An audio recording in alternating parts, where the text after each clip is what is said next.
What's up, everybody? It's your boy Eric Reed's Computer Solutions. Welcome to 2019. 2019 is here. Now, a lot of different countries and a lot of different states already hit 2019, but we hit 2019 where I'm at. And I had a live stream earlier today, and I had to come back. We had some guests on earlier, and I want to open up the invitation again. I know it's a late night stream, but we're going to have some fun. Anybody that want to join the live stream, hit me up in Twitter.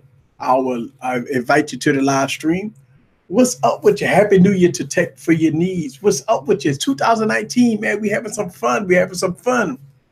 It's 2019. Welcome to the live stream. Welcome. Let's see if I can do this here. Boom. I don't know if y'all can see a difference. Yes. Shout out to Don. Don is in the building. Yes. Now, I had some guests on earlier. Let's see if I can get them guests back on. I'm going to send out the live chat copy. Let me get back on Twitter. And let me see if I can get Tech Valor back on. Boom. What's up with you? I see y'all in the building. I see y'all. Yes, sir. Yes, sir. Send you the link. Hit me up on Twitter, Lewis. Hit me up on Twitter. DM me on Twitter so I can see you the link. Hit me up on Twitter. I'll let some people come on and have some fun.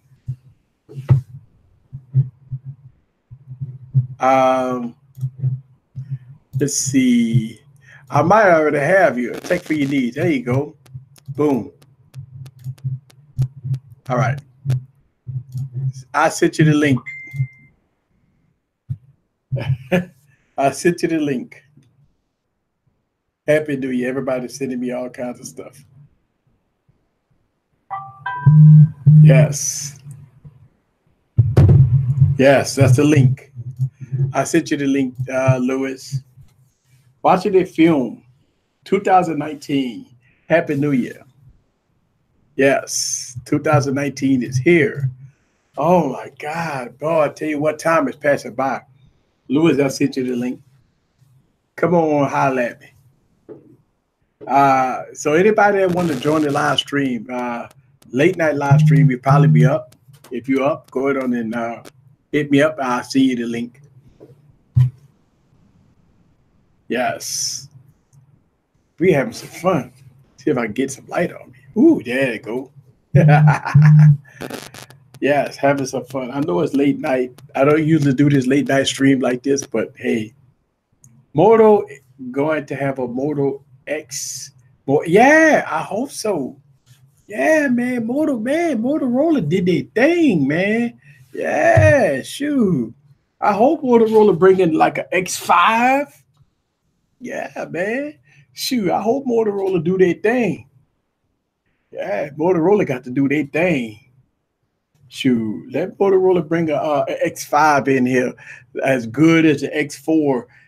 Look, the X4 was so bad. The X4 to this day, I got a video coming out for the X4, by the way. Man, the X4 is good, man. X4 is one of my favorite phones. Definitely. Shout out to Ace Lucero. How you doing, sir? Yes. So I sent out some links. Shout out to Timothy. I see you. You just left a comment on my YouTube channel. Yeah, X4. Oh, man. I'm going to tell you, man, I still got my X4, man. I'll be rocking that X4, man. Anytime I need to have a phone that runs good, look good, feels good, man, X4 for the win all the way. I wouldn't even hesitate. Anytime I wanted it, the X4 is like one of those devices that you don't even hesitate.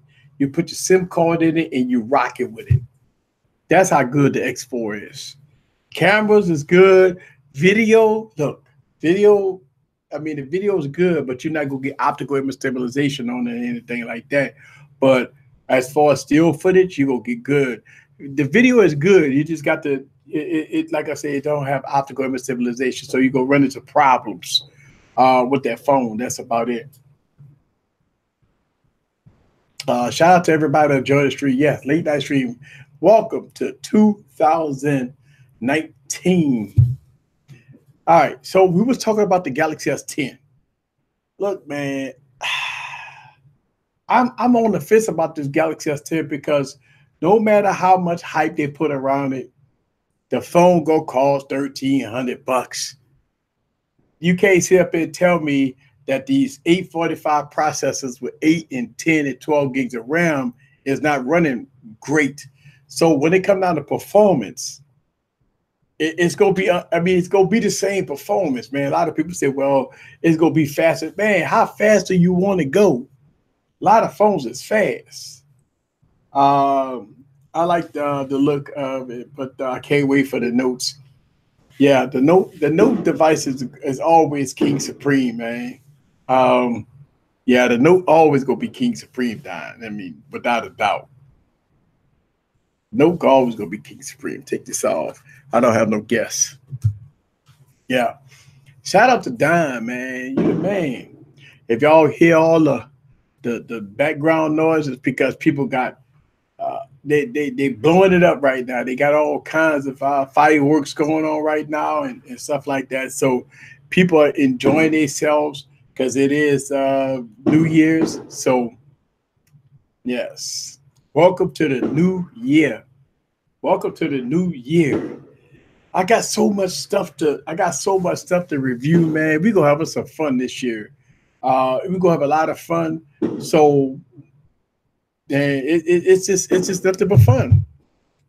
Got pixels everywhere. I got Google Gaga phones everywhere. I got Google Gaga phones everywhere. I got Nache and no Nache. I got El Nache and no Nache. Want the notch, but look, it's so funny. My wallpaper, it hides the notch. See that? My wallpaper hides the notch. So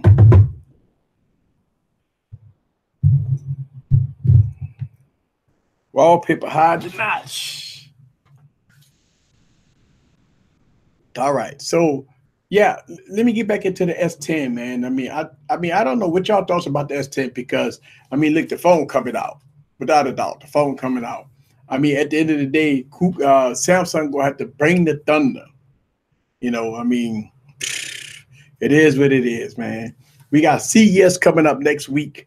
A lot of phones gonna be popping up. You're gonna get a lot of, a lot of phones. Every phones, man. This phones gonna be all over the place, man. I don't know, man. A lot of people they say they get, bored of phones. I mean, you got so many phones that's so good. Got so many phones that's so good. Happy New Year to everybody. They got so many phones that's so good that, I mean, at the end of the day, man, I don't know. I mean, it is what it is. Like, do you really, really want to spend $1,300 on a phone after you didn't spend $1,000 or what, $800 on the Galaxy S9? I mean, your Galaxy S9 got if you got the Galaxy S9 Plus, you got the 845, 60 gigs of RAM. You go get Samsung UI on that phone, man. You go get that one UI on that phone. So you good. You good. Man, I'm telling you, man. A lot of people that got the Galaxy S9s, man, they good. They gonna be good. If you got the Galaxy Note 9, you gonna be good. If you want to save your money. If you want to save your money. But I mean, I know a lot of us techies, we got to get the latest and greatest. We got to get this, we got to get that. And man, it is what it is. Like I don't knock nobody from getting the latest and greatest, all right, well, Ace, just send me hit me up on Twitter and I'll send you the link. Send me the link. I'm telling you to send me the link.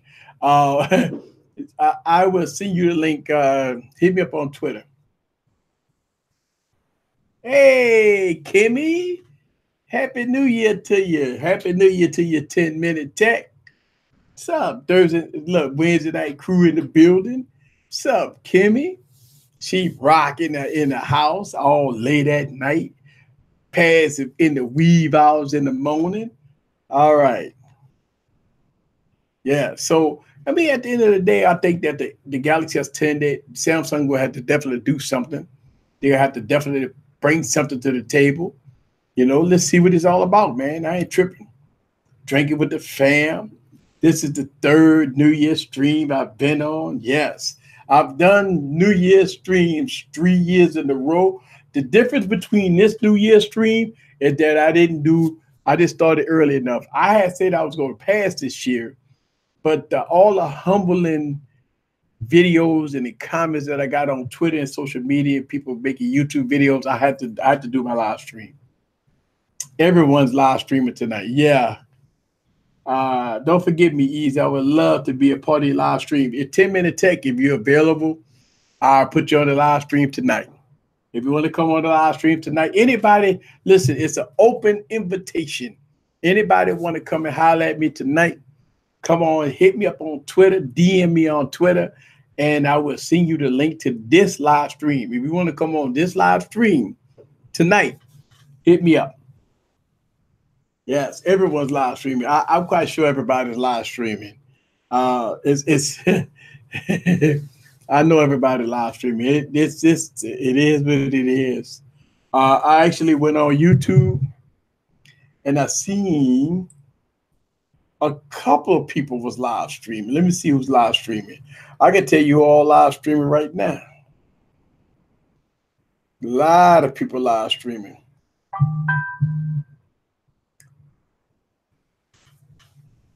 I can't find a message on Twitter. Yeah, I'm live streaming. Viper is live streaming tomorrow. They got a few people live streaming.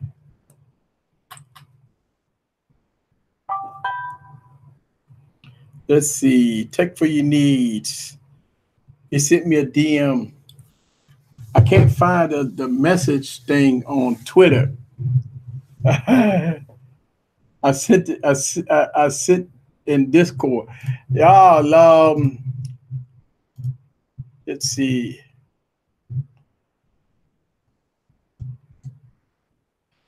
Yeah, hit me up on Twitter, and I can send you a link.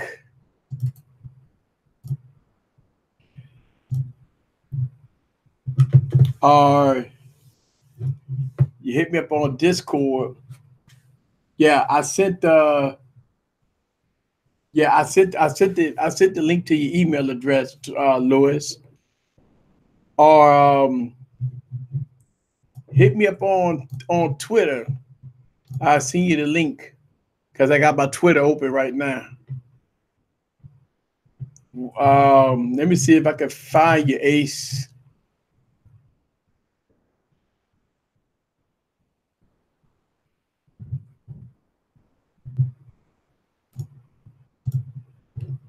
Hey, Ace, what is your what's your Twitter?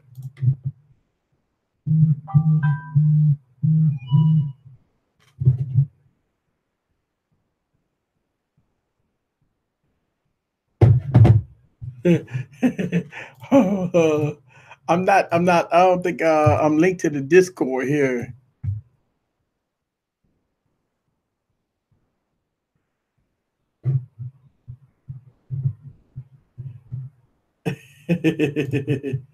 Let me see.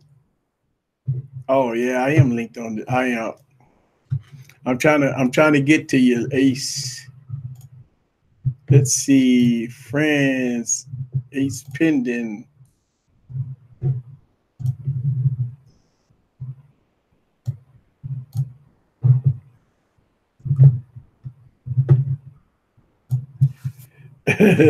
Yeah, you got to DM me, Ace.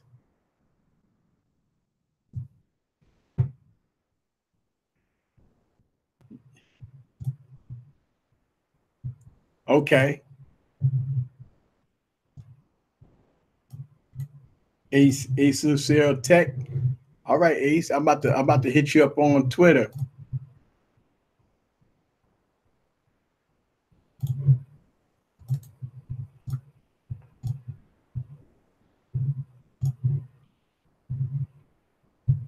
All right, Ace, I'm about to send you the link. Boom.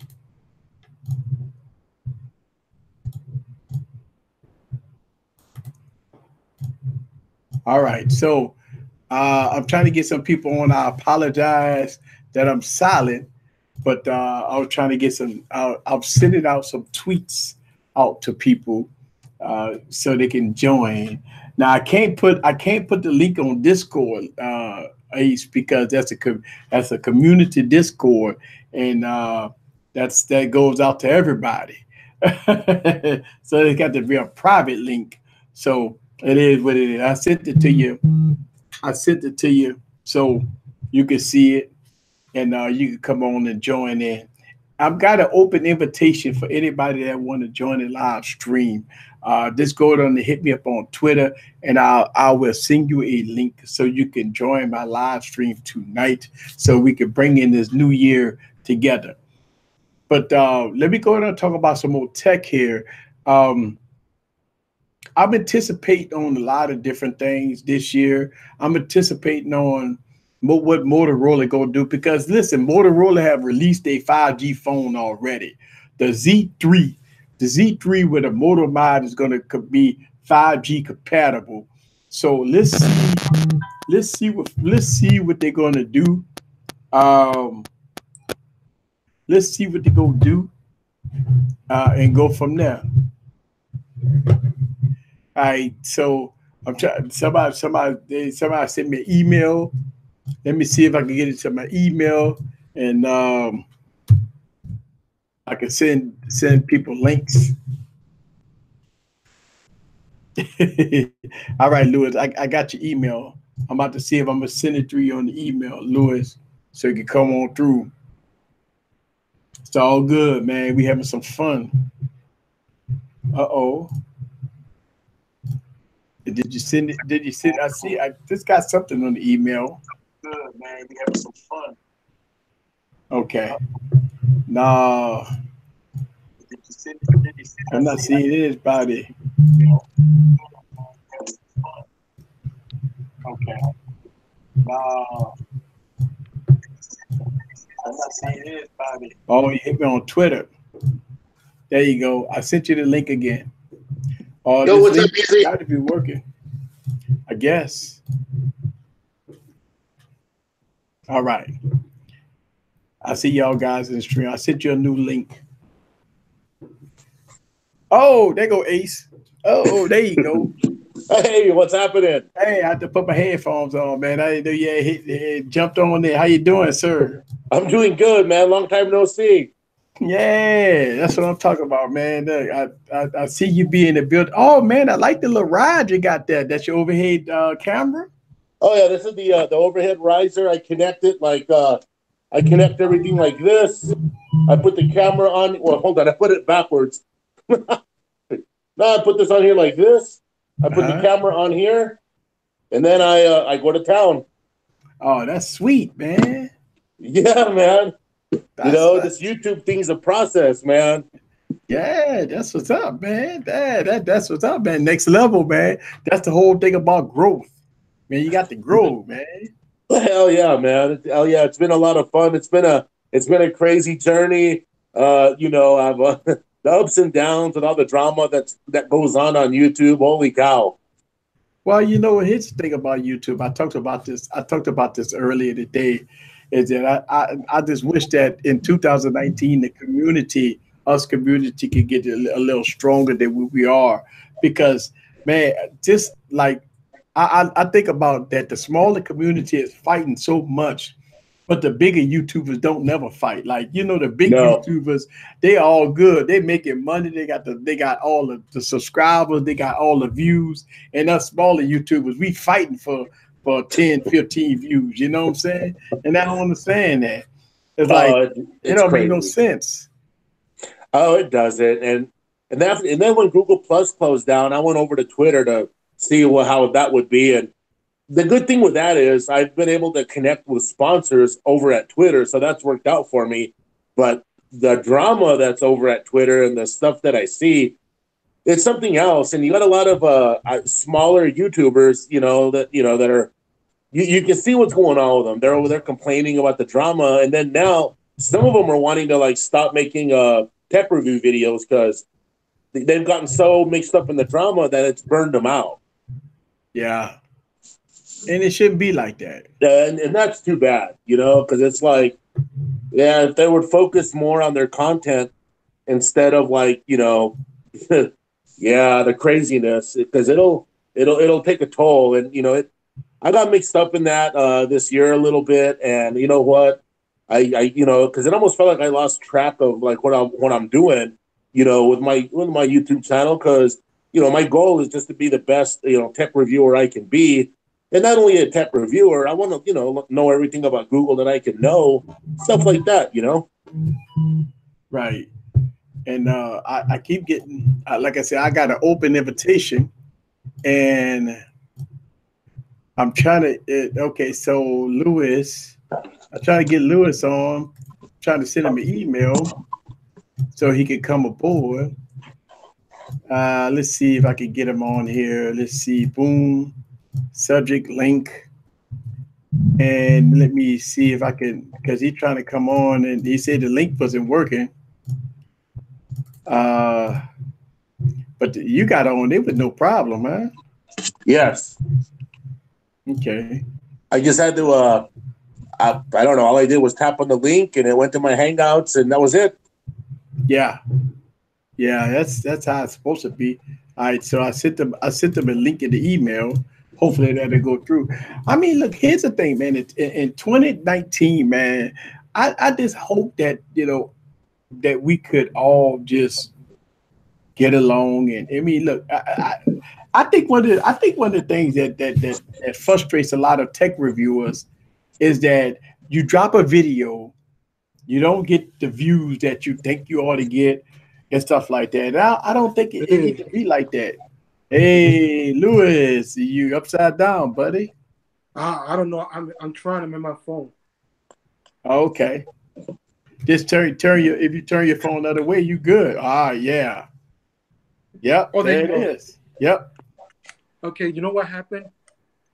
If you're in an iPhone, you can no longer get the link through Twitter. You have to email if you're in an iPhone. That's a new thing that happened. Well, there you are. All right. Can you see me? Can you hear me real good? Yeah. Yeah, you're good. You're good. Happy New Year to everybody, and welcome to the new year. Yes. Yes. So we were just discussing about, this type of drama on Twitter. And the thing about it, Ace, I think if you look at it like this, that we all trying to accomplish the same goals. We trying to get subscribers and views. I think a lot of YouTubers get frustrated when they look at their views. Look, I say this. I say I don't look at my views nothing but once a month. And the reason why is because if I look at my views every day, I would be totally frustrated. Like, if you don't get me wrong, you look at your analytics every day. Like, you really do. You look at your analytics, you see the performance of your YouTube channel. But if I go off of one video, or how good or how bad one video is, sometimes you get frustrated. You can get frustrated from that. So, especially small content creators, man, look, YouTube don't push no YouTubers. It don't matter how big or how small you are. You got to fend for yourself. You got to build your own community. And that's the thing. I would never get frustrated because this is all about good fun. You're right about that. And I tell you what, I remember several months ago, Easy, you said that looking at your YouTube Creator Studio, it's like crack. And I discovered that. Yeah. And I've gotten to the point now where I won't let myself look at it, once a day, and then I'm done. But for a while there, I just kept looking at it, looking at it. Now I'm not doing that no more. Yeah, because what happened is, if you keep looking at it and you see some videos do good and some videos don't do good, and then your latest video that you post don't do good, it gets frustrated. It does. It gets frustrated. So what I started training myself was, okay, I'm going to drop my video and I'm going to keep it moving. I'm going to post it where I need to post. I need to, enjoy myself, comment, get ready for my comments to come in, and I'm interact with my subscribers, and I'm good. I'm good, and I don't get frustrated about it. Yeah, but gonna say, son, it's weird because you'd be like, "Oh, I'm working, I'm editing this video. It's gonna be the best video," and then the suckiest video, it get more views. I don't get that.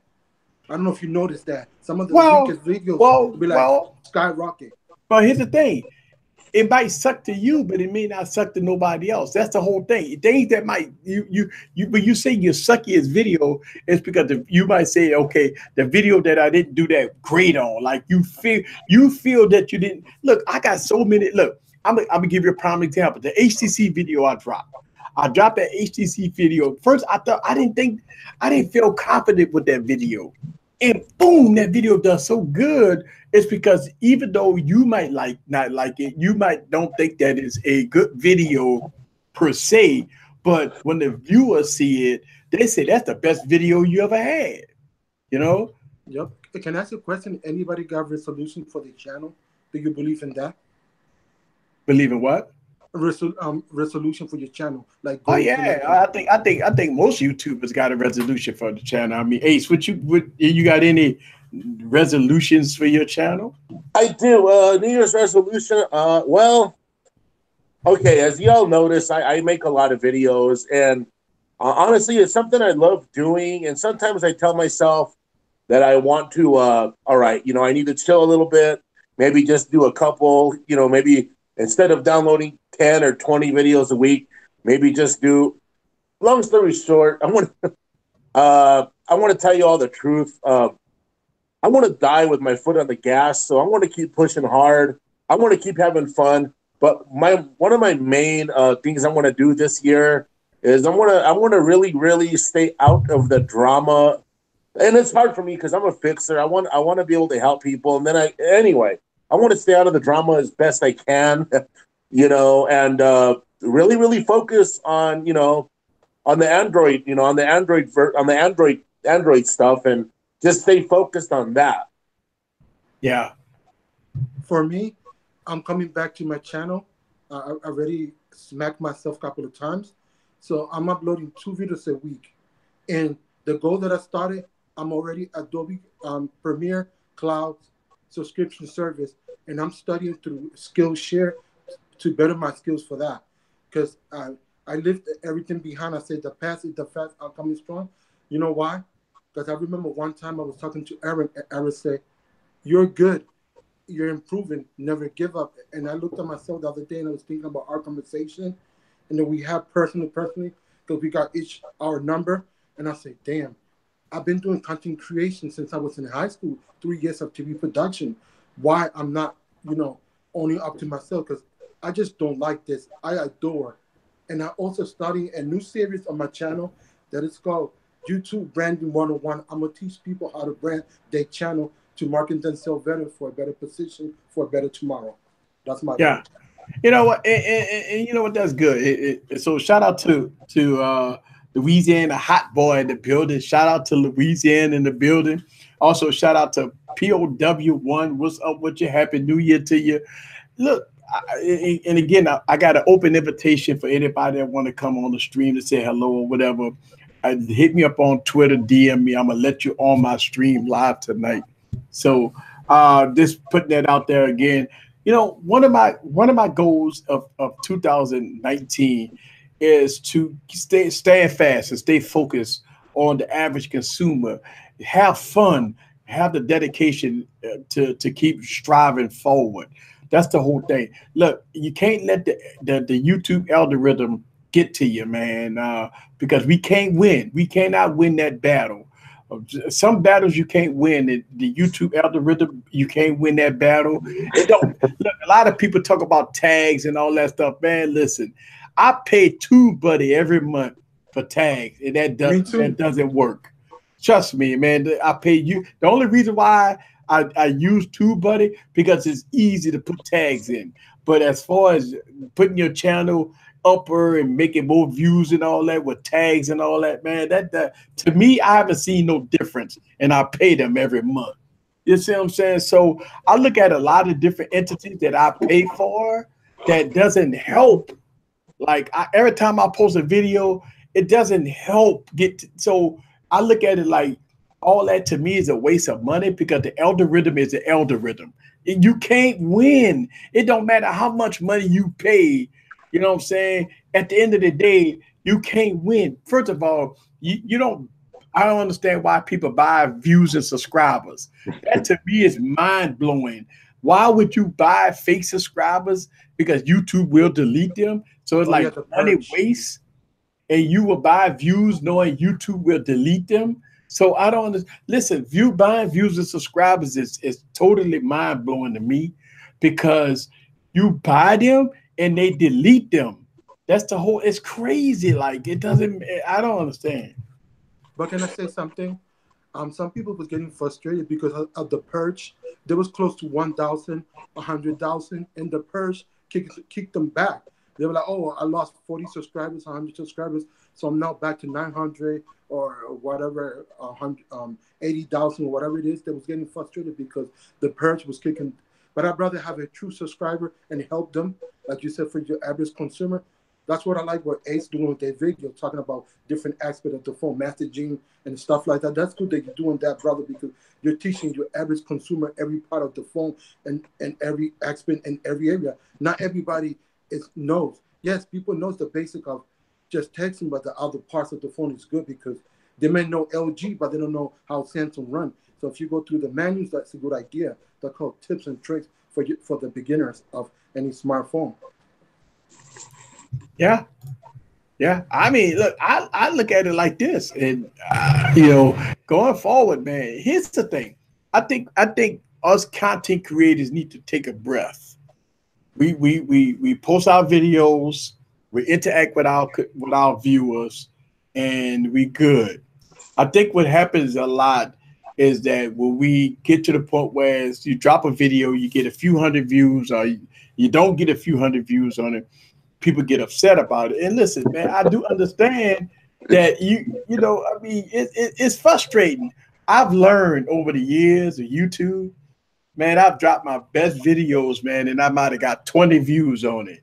You can't fight the algorithm, man. It's something you can't fight. Evan, can I say something? But there's 20 people. You're helping 20 people. Look at it that Absolutely. way. Absolutely. I agree. What I'm trying to get at. Yeah, Ace, you're right. You think about it. Ace said in his videos all the time, if I help one person, man, I've done my job. Exactly.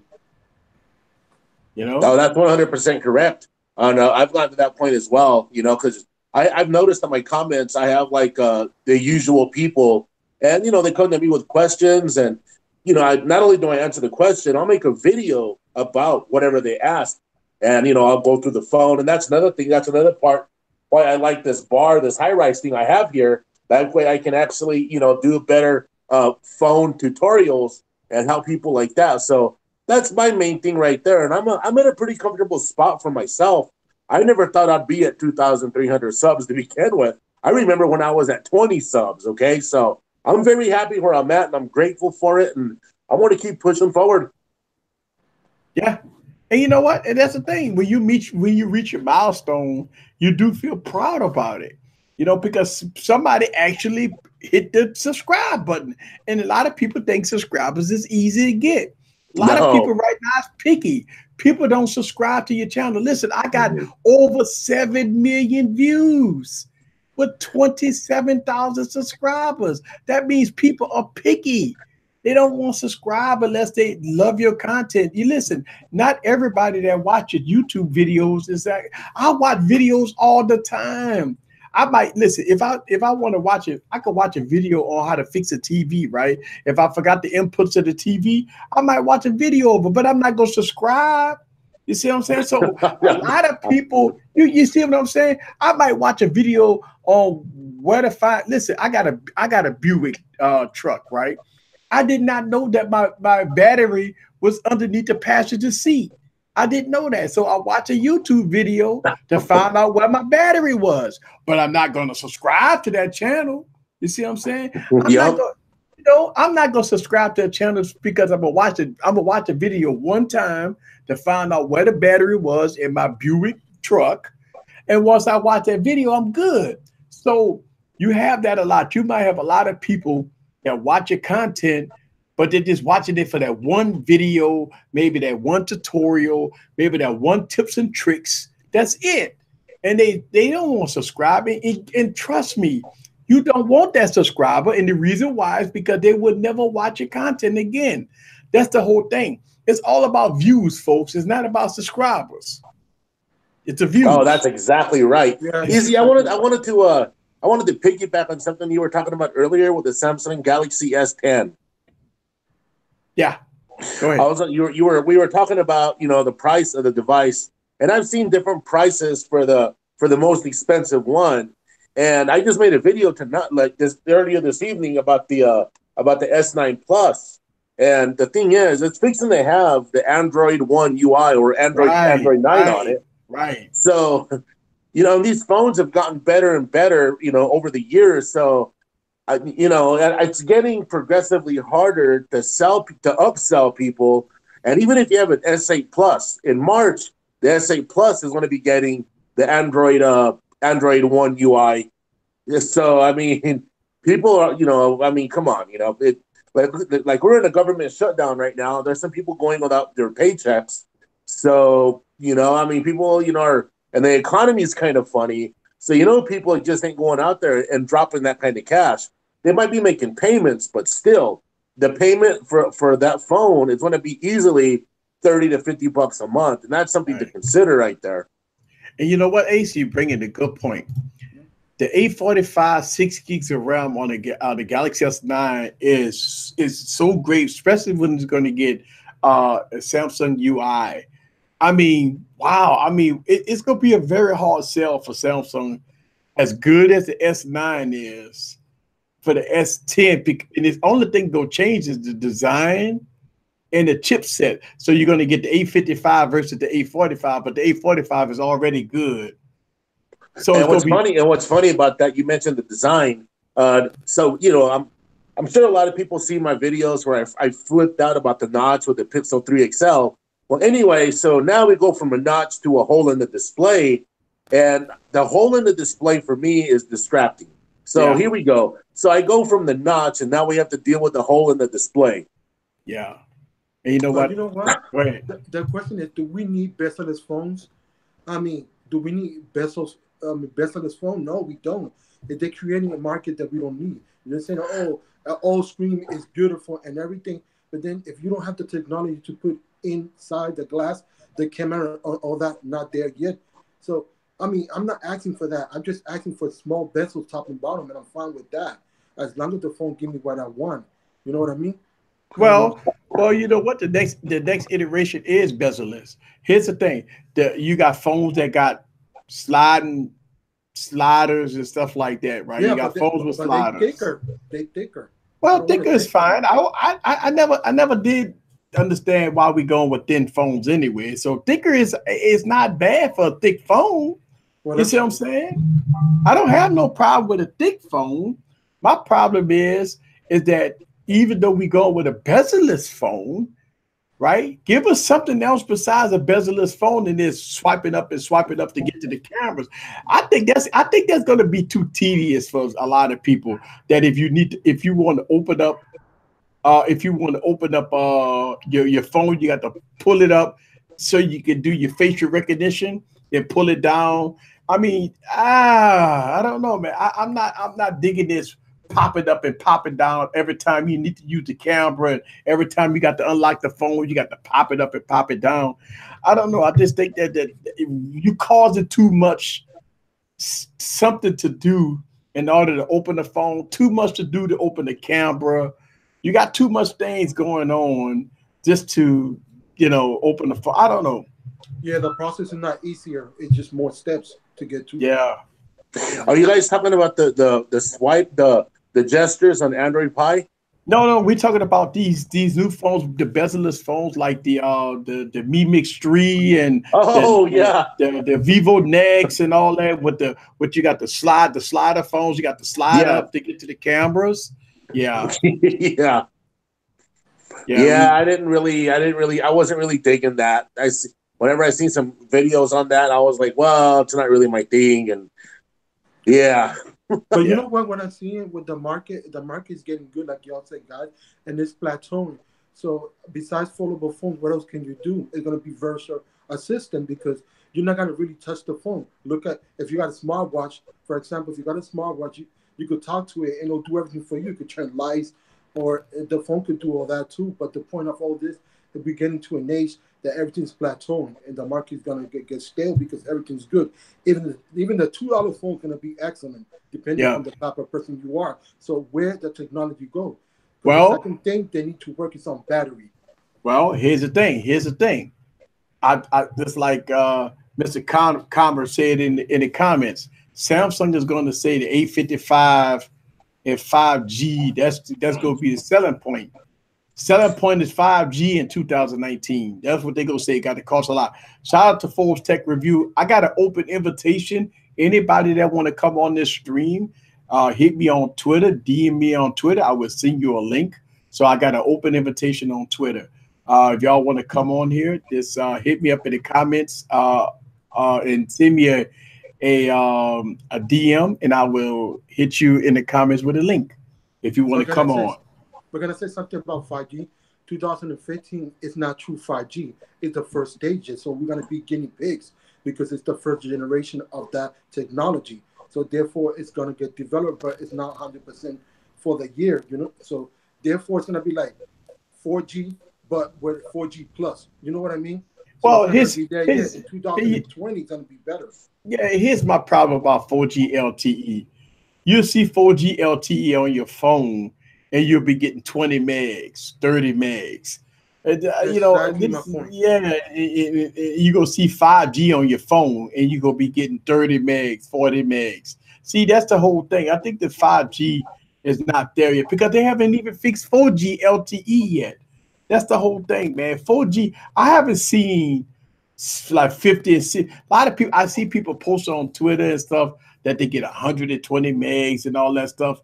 I am not in the South, man. I'm not getting no more than 50, 60 megs tops. You know what's funny about that, Easy? Because I've seen the same posts that people post about, oh man, I'm on T-Mobile and I'm getting 150 blah blah blah. I never saw that. So what I do is I actually found out where I'm on Verizon, so I found out where the towers were. I went and stood by one of the towers, and I couldn't even get that. I was still getting like 30 or 40. I'm like, what the hell is this? Maybe it was the wrong tower. Yeah, I haven't seen it with my own eyes, like personally, with all the phones and all the carriers I have never went above 50 or 60 megs. And I've seen 4G LTE in my area, some areas that I could barely top out at 20 megs.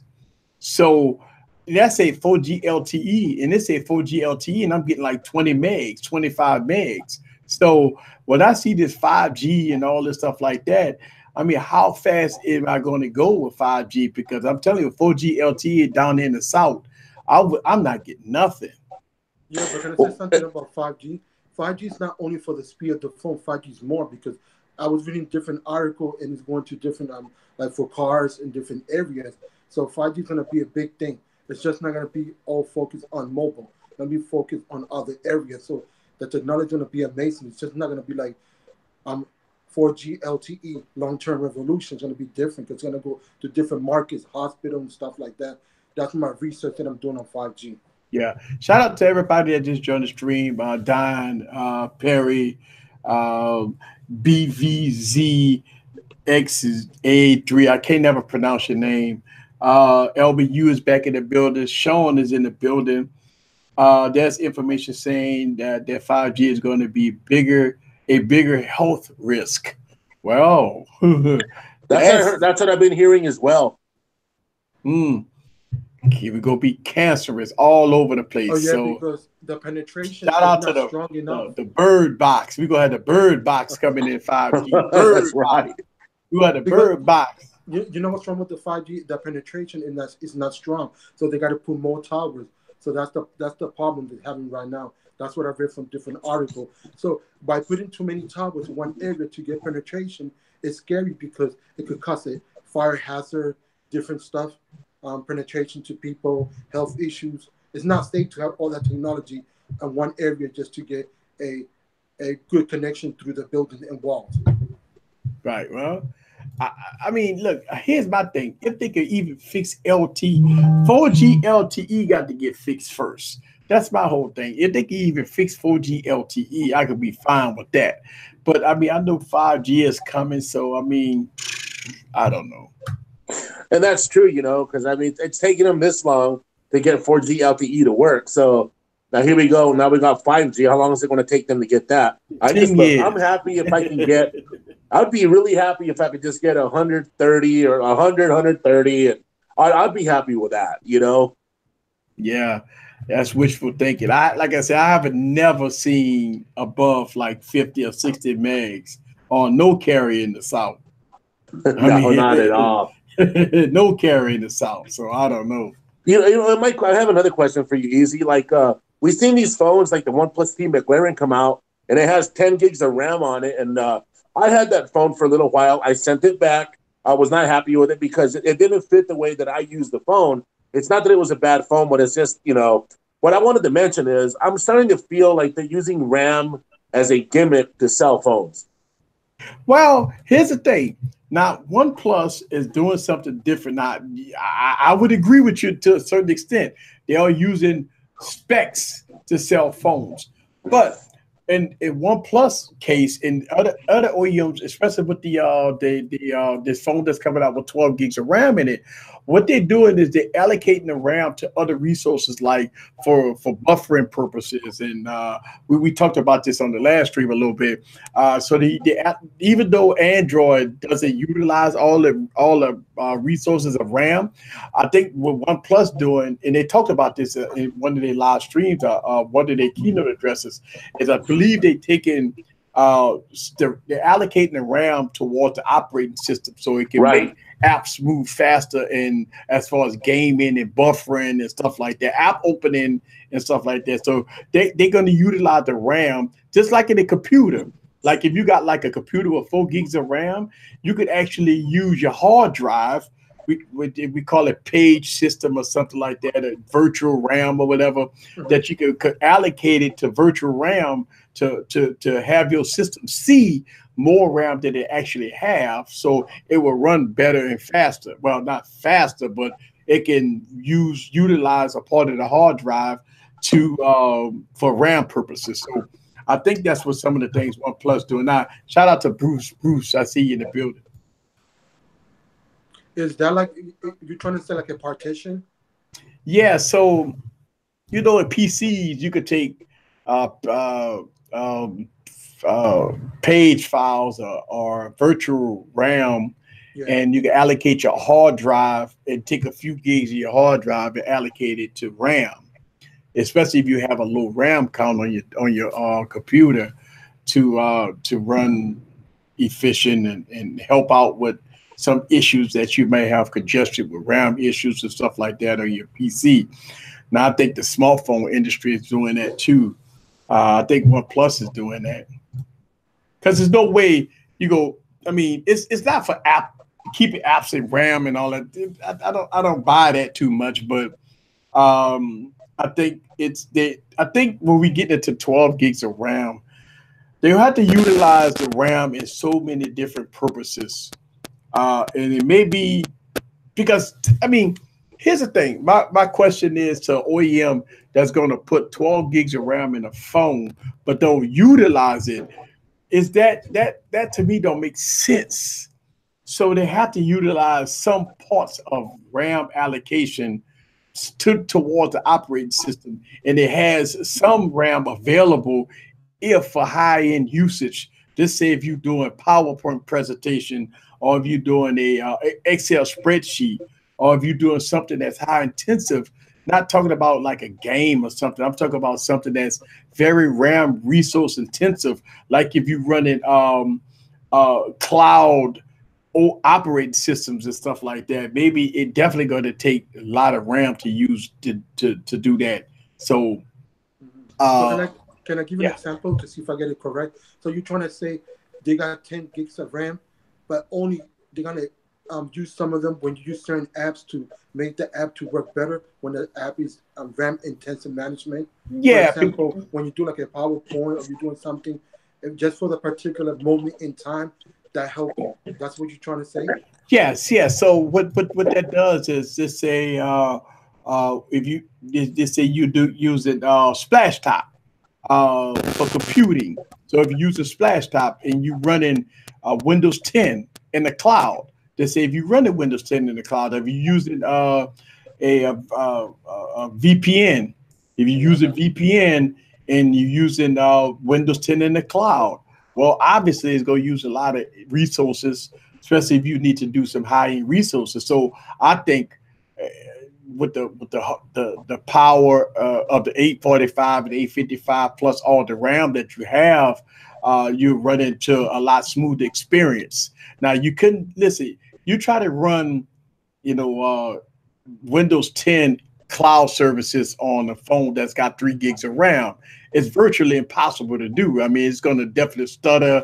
It's going to stutter. But if you have a device that has 6 or 8 gigs of RAM with an 845 or maybe 835 processor, it's a very smooth experience. So I think when we talk about 10 and 12 and 14 gigs of RAM, which you're probably going to see a device that's going to hit 14 gigs of RAM in 2019, it has to be utilized in a more optimized way for the operating system to run a lot more smoother.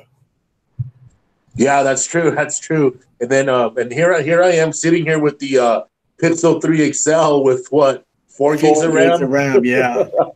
well, I think we all agree. We all agree that we all agree that Google made a mistake, but not future proofing their Pixel 3. Not at all. And I mean, it runs good. Look, it runs maybe good. I'm getting old, but I don't have video games on this. I mean, once in a while I'll put some games on it just to play it, just to see how it does, and then that's it. Then I don't play the games anymore. But it runs good. But I'm going to say maybe once a week it'll do something funny where there'll be like a freeze up, like in the camera, or I'll be doing, or it'll just be a general freeze up. It'll happen once a week at least, and of course I got to restart it, blah blah blah, so I do notice it. It'll, like I said, it'll run really well. It'll run solid, but when I get real intense with it, when I'm navigating around the city, taking photos, playing music, when I'm doing all this stuff at once, then I start. There'll be a definite freeze up once in a while. I would agree that the Google Pixel 2 and the Google Pixel 3, especially the Google Pixel 3, is a 1 year, 2 year device that's not going to be, with 4 gigs of RAM, especially the way Android is going right now. I can see in 2019 when the next iteration of Android come out, that definitely the Pixel 2 probably ain't gonna run that good, but the Pixel 3 probably is not gonna run as good as it's doing right now. And then when you hit 2020, the Google Pixel 3 probably won't run good at all, because we're gonna be at 12, 14 gigs of RAM, and the Google Pixel got 4. Can you correct me on something? I don't know if I'm right, but I got this analogy. The reason you need more RAM because the apps are getting more bigger, and so the RAM is going to help to, like you said earlier, to better optimize and move the app around when you're using certain areas of the app. Because you know how the app was small and now they're bigger and bigger in size. So maybe that's the reason you need more RAMs. Well, you got apps right now. You have apps that's going to run a lot of resource intensive apps. Again, we talk about a lot of high end business apps, or maybe high end game like Fortnite. Put that example. Fortnite.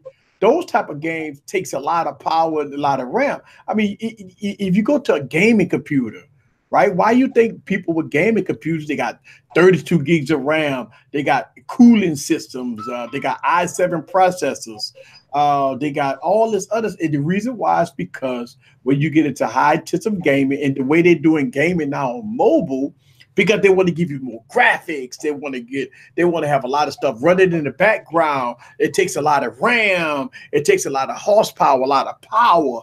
Well, but that takes a lot of toll on the device. So you definitely gonna need 6-8 gigs of RAM for that, because if you notice the gaming devices that's coming out, they running 8 gigs of RAM on gaming devices. It's because now you're starting to see that the games itself is coming out. What games you're downloading is 1.5 gigs, Yes. 2 gigs. It's 2 gigs downloads. See, I mean, look, I did Call of Duty, and Call of Duty is like a 1.5 gig download. So that's a lot, and that's a Yeah, lot it of is. that's a lot. Yeah, I've discovered that as well. There's some racing games that I periodically like to play, and yeah, I mean they're big, really big files, and and not only that, but you get a phone like a Pixel 3 XL with 64 gigs of space on it. Oh, I mean, yeah, I can make do with it, but at the same time, in 2019, if a phone's going to call itself a flagship, it needs to come with nothing less than 128 gigabytes with at least 6 gigs of RAM, no less. right. And shout out to Diane for the super chat. I really do appreciate the super chat. But once we get into high end computing, folks, 845, a minimum of 6 gigs of RAM would be optimal. We gonna start seeing 8, because here's the thing. Again, we talked about high-end gaming, high-end apps. It's gonna be resource intensive. That is, the device need the RAM, need the power, it need the cooling system, it need all that to run. Because hey, guess what? We to the point where we use the phone for everything. We got Yeah. decks. We got decks. We running Linux on phones now. So we to the point right now is that we want the phone to be our laptop. We want the phone to do Photoshop. We want phones to do video editing. Well, all that takes a lot of resources. You got to get high end phones for that, 6 and 8 and 10 gigs of RAM to do all these type of Photoshop. For Christ's sakes, when Apple showed off Photoshop, it's coming to Android. Right now, we got Lightroom and Photoshop Lighted, but we talk about full versions of Photoshop running on a mobile platform. That is resource intensive. Listen, a regular computer could barely run Photoshop if you run it the right way, obviously. But you talk about doing like video editing. I mean, you cannot run Adobe Premiere Pro on a i3 processor with 4 gigs of RAM. It just don't happen that way. But everybody wants it on mobile now. So now you're going to get these high-end video editing platforms that's going to start porting over to mobile with Photoshop and stuff like that. You're going to run into a lot of problems if you don't have the RAM and the power, you just can't do it. But yeah, can I say something? But yeah, we're talking about when we talk about all the stuff, we got to think about different groups. We're talking about the content creator, but what about the average consumer? See, we're talking about specifics, so we got to see how the narration of the conversation goes. Yes, you are right, but to certain niche, we are a small niche of content creator. The average consumer don't care about editing and doing stuff like that. Well, to think about it, well, but you know what? Believe it or not, here's the thing: for the business-minded person, for the business person, the content creator, when we talk about average consumers, you got to think about it like this too. Those apps are also getting bigger. Those things are taking a lot of resources too. Think about this. Look how resource intensive Facebook is. When you turn on Facebook, you got ads running immediately. You got videos running. That takes up a lot of resources. Now try to run Facebook on a phone that's running an MT processor with 2 gigs of RAM, and you try to swipe. You see how stuttery it is. It breaks. It force shuts down, and you get false closes and stuff like that. Well, it brings me to the point that these apps, even for the average consumer, like Instagram and Facebook and Twitter, we're starting to see that the apps are taking so much resources, especially Facebook, that you need a phone with a lot of power. Even if you're the average consumer, you need a phone. You need a phone with a lot of power. And honestly, I know we talk about the average consumer a lot, and sometimes we talk about the average consumer like as if the average consumer is dumb. But let's be honest, the average consumer is getting pretty bright these days, and for example, a friend of mine who I had no idea would be so hip to the tech, I guess you could say. I went over to his house, and the things he was showing me with his phone, I was impressed because I was like, wow. Because just a couple of years ago, anyway, I don't think we give the average consumer enough credit. I agree with you. I agree with you. I think the average consumer is a lot more smarter now than they did 2 years or 3 years ago. I think the average consumer is looking more into more details now than they ever did. Even though we don't. I said this before, and I say this again. I don't think the average consumer is as dumb as we think they are. I think the average consumer is a lot more smarter than they are because they know more particulars on what they want: body style, color, performance, cameras. That goes into a whole lot of things. They want a pretty phone. Their phone to run good. Their phone that will have good cameras. They want longevity. They want updates and stuff like that. So when we talk about the average consumer, I think the average consumer has went to the next level because I don't think the average consumer is as dumb as we think they are. And again, I think the average consumer, if they want a low end phone, they know if they buy a Stylo 4, they know that it's a low end phone. They know that their phone ain't gonna take good pictures. They know that their phone ain't gonna give you good cameras. They know that phone ain't gonna give you good body style, but it's cheap. So the average consumer is a lot more smarter than what we think they are. I would never pass up the smartness of an average consumer because I've seen a lot of average consumer hit me up in comments and say, "Easy, wait, I want something with better cameras. I don't want the MT processor and all that." And so I'm starting to get average consumers knowing about Snapdragon processors. They know about how many gigs of RAM in the phone. They know about storage. They know about megapixels on the camera. They know about body style. They know about how quality displays are now. So I'm starting to see that. And what's funny about that is, for example, my sister has two kids in school, and they're like 11 and 8, or 11 and 10. Anyway, long story is 11 and 9. I digress. 11 and 9, and what's happening is they're using Chromebooks. So my sister, even though she uses an iPhone, she's become like it freaked me out. She's like a Google services expert. The stuff that, because I gave my nephew a phone, and she signed into the family account and did all this, and I'm having a conversation with her, and I thought maybe I'd be able to help her out.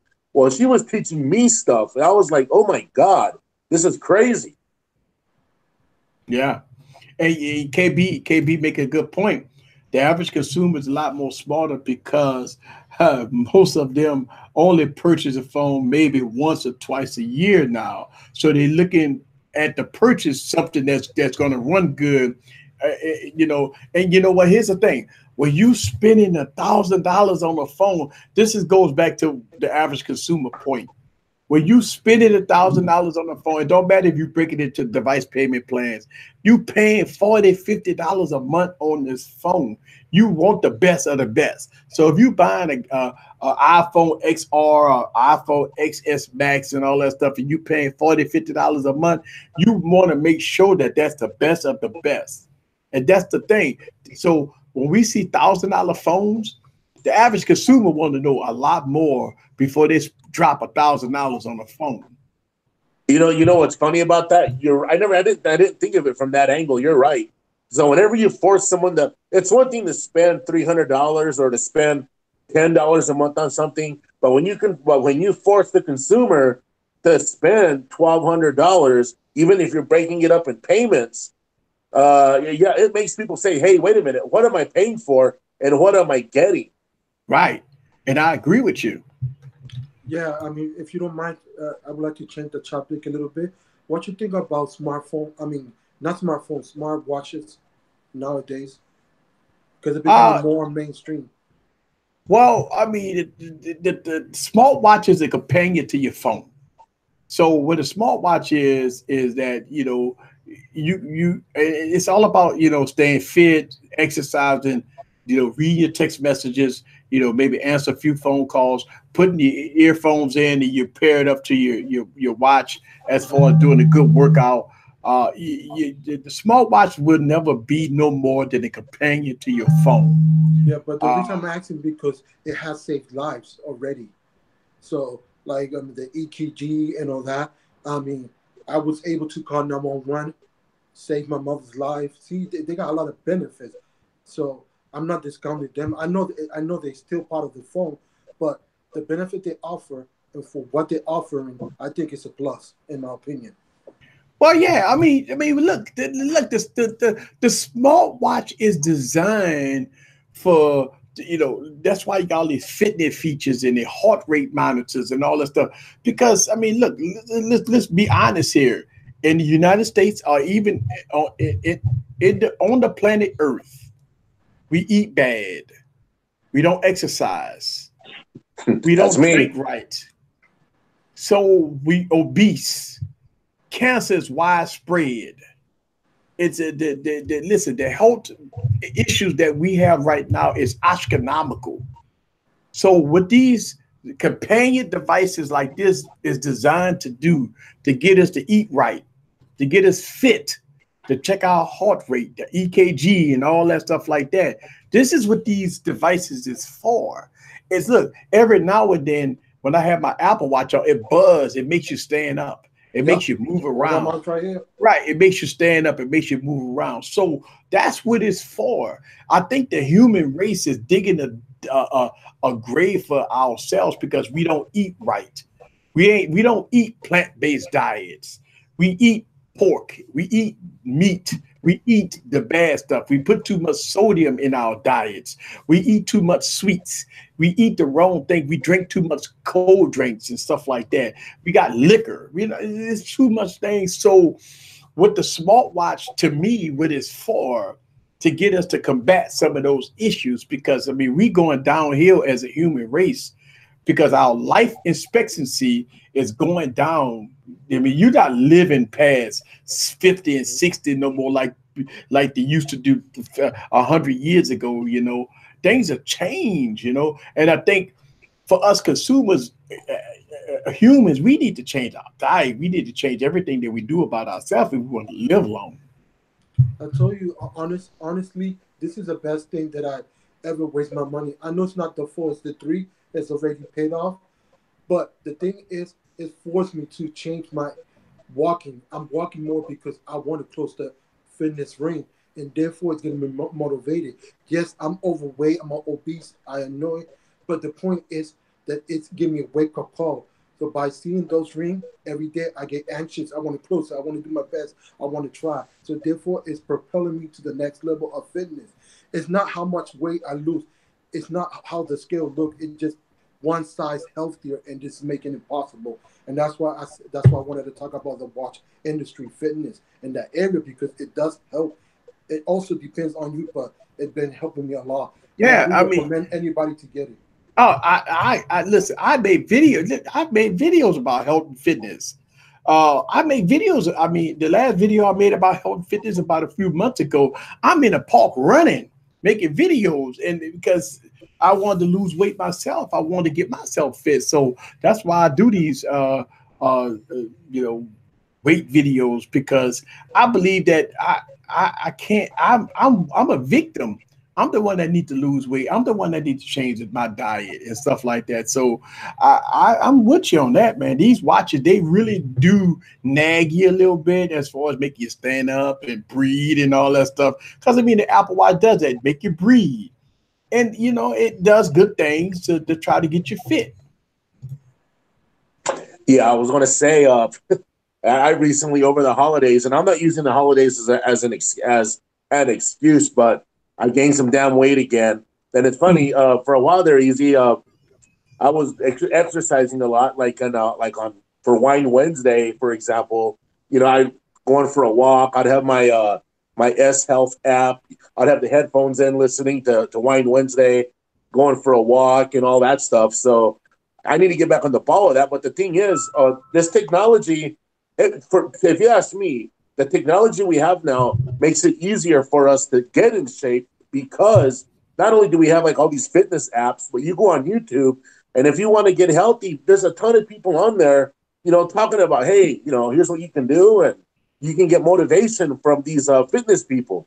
Yeah, you know what? They got a lot of YouTube channels that does nothing but fitness. Yeah. And I tried it. I try to do tech and fitness, But I'm not educated on the fitness realm, because when I made those videos, a lot of people hit me in the comments say, "Easy, you're doing it all wrong. You don't know what you're doing and all that stuff." So I say, you know what? Let me stop doing this because some of the fitness people started hitting me up and say, "Easy, you're not blending it right, and you're not walking correctly, you're not breathing right, and you don't know what you're doing. You're making videos about health and fitness, and you don't even know." And so you know what I did? I listened. That's why I stopped doing those videos. But can I say something? I mean, Yeah, I wouldn't stop. You know why? Because you're learning from them. By doing your mistake, you're learning. It's that's why I use that word. I mean, yeah. it's always. I mean, Yeah, I it's agree like with you. But the failure. when you get to a point of YouTube on the way I am, everybody critical of everything that I do. Like It's really a shame. But when you get to a point on YouTube and everything, I have to cut my nails when I make videos. I have to cut my hair. I have to make sure I got my glasses on. I got to trim them because people leave comments like that. Oh, your hair ain't cut, or your nails ain't trim. So I try to avoid all that by cutting my nails and make sure I got a nice haircut and stuff because people leave comments. These are the comments I get. yeah, but I mean, Easy. You're to not going to them. believe Go this, ahead. man. Earlier, when you were inviting people to go on the stream, on the first stream, uh, Dan Tana and I were talking, and I'm like, man, I want to go on the stream, but I need to give myself a haircut. Yeah. Right before you went live, I was giving myself a haircut, Yeah. trimming eyebrows, did the mustache. Yeah. But check this out, Easy. The other day, I made a video, and I wasn't paying attention to my fingernails, and I do a lot of desktop reviews. And somebody said, hey, your fingernails are dirty. Yep. What the hell? And I I'm get like, man, I get that all the time. I used to I was like I was shocked that I was like my early videos about 2 years ago. Every time I used to make a video, man, I get all these comments about my nails, my nails, my nails. I'm like, man, I'm a man. Man, I'm a man. Like, I mean, come on, god damn, I'm a fucking man. And sure enough, man, after getting enough comments like that, I just, you know what? I cut my nails, man. Every time I go, before I start a YouTube video, I go there and I cut my nails and, I cut my hair, I trim the mustache. And it's so weird, man. YouTube is weird. It's a weird But you place. know, but you know what that I'm thinking of doing a little bit, like doing tech, but also motivation. It's like the word failure for me. It's a good thing because I got an acronym for it. It's like first attempt in learning. That's the acronym for failure. Because if you're not failing, you're not learning. So I like in my channel to do tech for your average consumer, but also in there have a section for like one-on-one branding, motivation Yeah. towards tech. You know what I mean? All You related know, to tech. you know what? I got another YouTube channel, which is my New Orleans Tech, right? Oh yes. And those going to be probably some of the videos I'm gonna do it because it's a small channel. I got 300, 400 subscribers over there, and that's going to probably be the platform where I'm going to probably do some of my any type of experiments. I can't experiment on this channel. I no, got you to Oh do. no, can't. I cannot experiment on this channel, folks. I no, have to you rock experiment that. on my other channel because I don't get no views and no subscribers over there. So all my experiments, I'm gonna do it over that channel. I can't experiment on this channel. It's weird, folks. Trust me. Oh, you Yeah, can't. Yeah, you can't because what happens is, yeah, you became a tech channel, and I only have like 2,300 subscribers. But not too long ago, I thought I was going to make some other videos about something that was, near and dear to my heart. And when I made those two videos, oh no, man, Oh no. no, I took those videos down. yeah. But can I say that? Can I give you a perfect example? Like I want to do like a section of YouTube branding, and there I want to motivate beginners. For example, how you start is and how you talk. How because at the beginning I got help from Eric that he said, "Yo, you gotta change your pattern of speaking better and all that," and that's fine because that's construction criticism, and those are the stuff I want to tell people because that's Yeah. also related to tech. If you're gonna get in front of the camera, you can't be robotic and monotone. Yes, you are. You have to be like that at the beginning, but with progress But public, you go up and up. You can't go down. Yeah. Like right now, I'm talking about perfectly fine. Back in the days, I couldn't do that because the camera is not it's not a camera. It's not an object. I'm talking to you and I. See the difference? Hey, come closer. Welcome to all of us and join our YouTube world journey. See, it's how simple. But if you're a beginner, that's what I want to do with my channel in one area and a series on that, because people be like, oh, it's hard. I can't talk to the camera. I don't know how to, brand my videos. I don't know how to do this, and that. And those are the type of video I want to do. That's also part of tech, because you got to get in front of the tech to do it. See, like we talking normal, but not everybody got that experience, and that's what I want to bring across. Right. So I want to answer this comment here. They're just stupid. Have to look like a male Barbie doll being on YouTube. It's a joke. People react like this. Look, here's the thing. I don't know what happened in the YouTube community. People come on and watch a video. They're looking for a certain persona. They're looking for different. A lot of people look for flaws. A large population of people look for flaws. So when they see your nails are long, or they see your head not cut, or they see something happen, because listen, I made a video. I'm in the rain. I haven't even posted yet, but I know when I post this video, I'm all wet and I got all my glasses is all wet and everything. I'm getting drenched in making this video. And I know what the people are going to say. Oh, easy. You should have never made that video in the rain and all this. This is why the camera looks so bad. It's because you're in the rain. I know I'm waiting on the criticism, but it's been raining every day. So I had to make this video. I wanted to make this video and I didn't have a choice. Like I can't. It's like when it's raining every day, since it's been raining, like, and it's cold and raining and cold and raining. I'm in the middle of making a video, so I was like, you know what? It's like 1 minute. I just had to finish the video, and I did it because it's been so long. I've been trying to finish this video. But yeah, I'm getting drenched wet outside. And look, here's the thing. I get comments about this too. I get a couple of people making comments about my nighttime videos I'm doing. All right, so as y'all know, I do nighttime videos, 3 a.m. in the morning, I'm outside doing nighttime videos. And so somebody put in comments, man, you got to find another spot. My response to anybody that want to listen, this is where I'm safe. Folks, I'm out there at 3 a.m. in the morning by myself. Listen, I got to pick spots where I'm safe. I can't just say I'm going to film anywhere at 3 a.m. in the morning. I got $3,000 worth of phones with me, man. I'm not just going to, sit around and say, okay, I'm going to go in the hood. I'm going to film here. I'm going to film where it's safe, where it's open, in the parking lot, somewhere it's safe.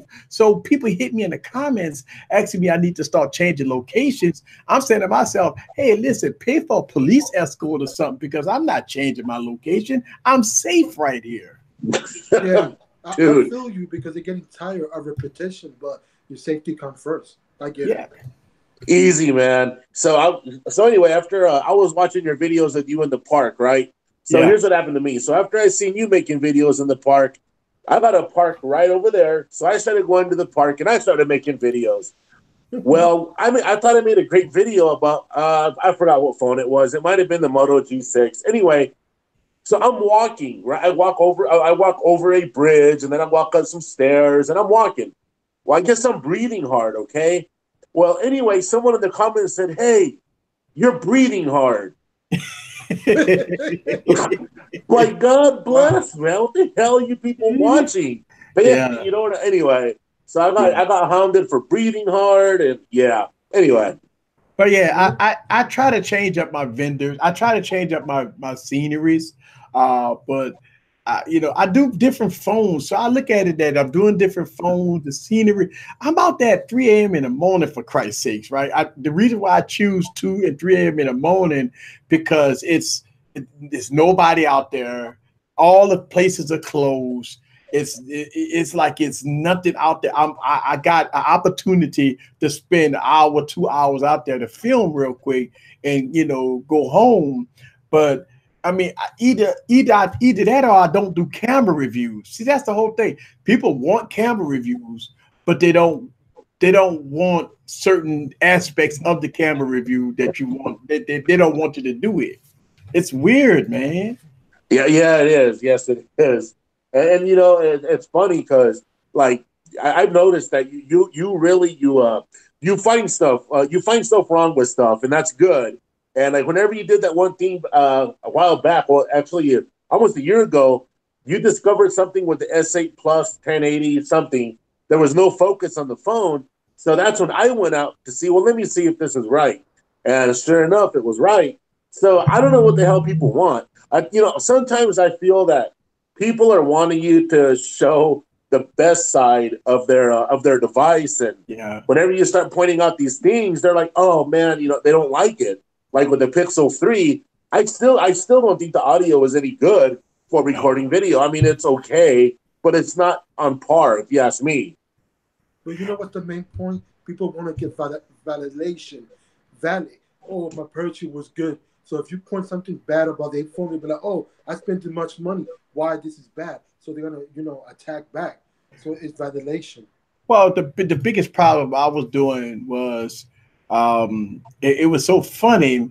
I remember when I got the Galaxy Note 8 out of the box, and I made a video about it because I was slamming the Galaxy S8 for 1080p 60 frames per second misfocusing. It was not focusing. Mm-hmm. So I was slamming a lot of Samsung phones, and I was slamming a lot of phones, period, for poor flow focusing at 1080p 60. So I was saying to myself, there's no way the Galaxy Note 8, no way the Galaxy Note 8 gonna have poor focusing. So the very first video I did with the Galaxy Note 8 was a camera review, and I had it with the Galaxy S8. And when I put it on 1080p 60 frames per second with the Galaxy Note 8, it would not focus at 1080p 60 frames per second. I went crazy in that video. Well, what about the disclaimer? Remember, you was talking Yeah, about. and I found out the disclaimer. See, inside the camera app, it says that the phone does not. I'm not sure what it was, but the camera app says something about the phone don't focus at 1080p 60 frames per second, or you have to tap the focus, or the phone doesn't focus at 1080p 60. It's in the camera app. Yeah, but then I tell you why they did that. This is my research and my conclusion. They did that for a couple of iterations of the phone, like the 6, the 7. But the purpose that they want to invest money on that area. So by doing that disclaimer, they was covering day behind. You see? Yeah. So that was strategy marketing for not paying for it. Then when they get enough momentum, well, they already got momentum, they're a big company, but in the 9, I heard they fixed it. So they was just the 9 they fixed it. Right. So it was a strategy. All right, so right. So if you look at even on the Galaxy Note 9, it has a disclaimer in here. It has no tracking autofocus at 1080p 60 frames per second. So that is not in the Galaxy S9, but that was in the Galaxy S8. So they got tracking autofocus, but this is turned off by default. But they got disclaimers in the Galaxy S8 and the Galaxy Note 8 saying that tracking focus is not available at 1080p. But what I don't get is all right, so here we go. So much money. Yes. So it's in there. It's in the Galaxy Note 9. It's in there too. But since it's a big company, they can afford it to fix it. Right. I mean, so why are they being stingy? I don't know if anybody can see this, but it's saying that UHD 60 frames per second, UHD Quad HD, and FHD 60 frames per second resolutions does not support tracking autofocus or video effects. Video stabilization is not available at UHD 60 frames per second and 1.1 resolutions. So they got a disclaimer in the app now, and they put that in the Galaxy S8 app, and they put that in the Galaxy Note 8, also the Galaxy S7 app. You do not, even though it focus good on 1080p 60 frames per second, but it's a disclaimer. It's a disclaimer now telling you that they can't guarantee focusing on 1080p 60 frames per second. And they have the money and the resource. They're not a company that's starting. So I don't know why they're being out cheap on. So yeah, so even if you got a Galaxy Note 9, it's in the camera app. It tells you that it does not support tracking autofocus at 1080p 60 frames per second, which is weird. That's why we was having those problems. But the Galaxy S9 and the Galaxy Note 9 focus very good at 1080p 60 frames per second. But the Galaxy S8, the Galaxy Note 8, the Galaxy S7, the Galaxy S6, none of them phones focus good at 1080p 60 frames per second. But they had to fix it for the 9 because the market was complaining, so they can't go.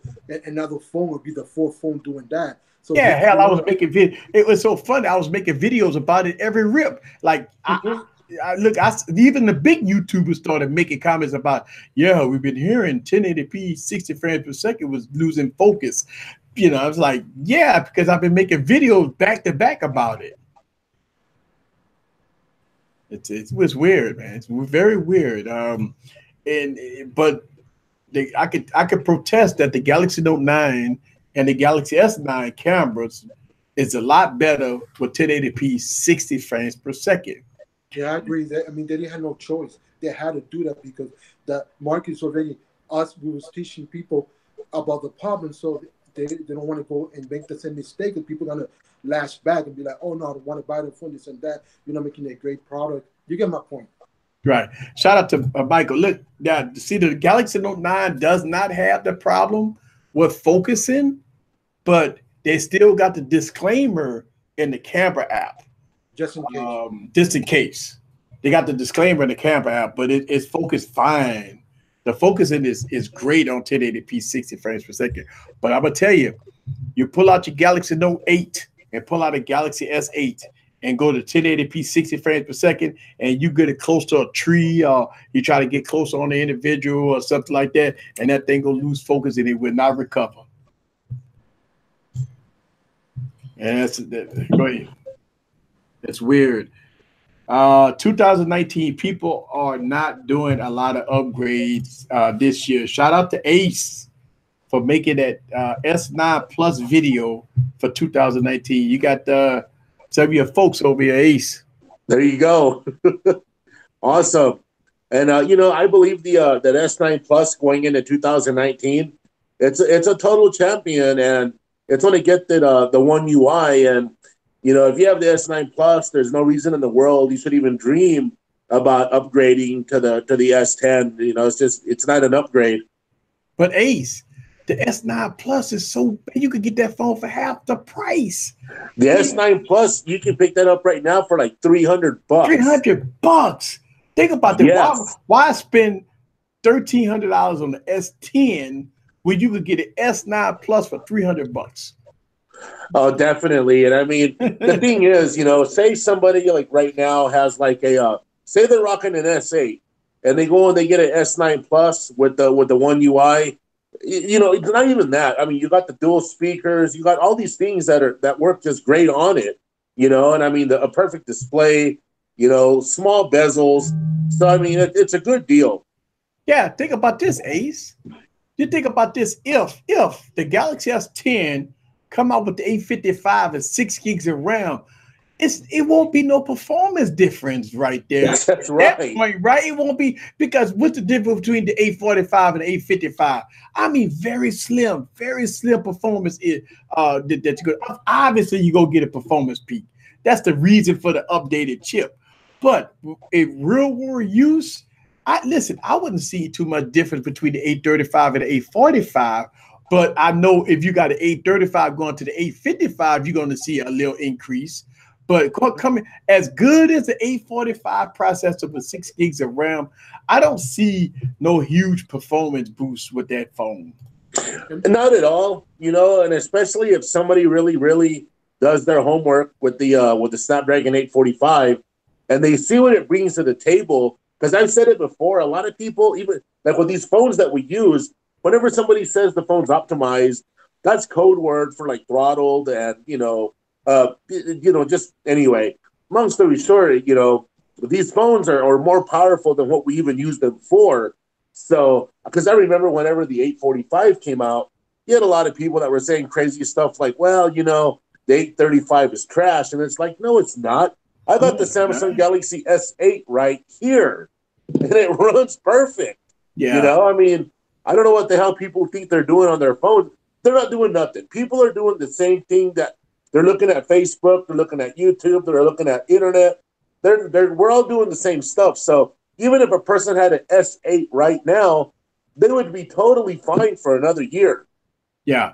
And you know what? Shout out to DJ. He said that the S8 autofocus was fixed with the September update. I got to pull my S8 out. I might do some videos of the S8 because, yeah, man, I really had some really critical videos about the S8.